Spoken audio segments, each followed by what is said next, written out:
दिसते कारभारीन चौरंगाच्या खुरा.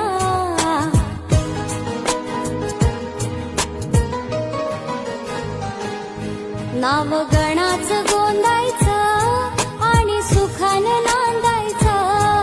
गाव देवाच्या हुकुमानं नातं नव्यानं सांधायचं.